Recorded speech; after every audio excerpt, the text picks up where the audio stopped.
If you open Google Chrome browser, you will see that it have an unwanted homepage and search engine.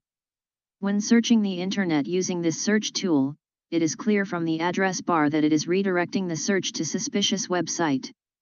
If you want to restore Google Chrome browser to its previous clean settings and remove the browser hijacker, please continue watching this tutorial video.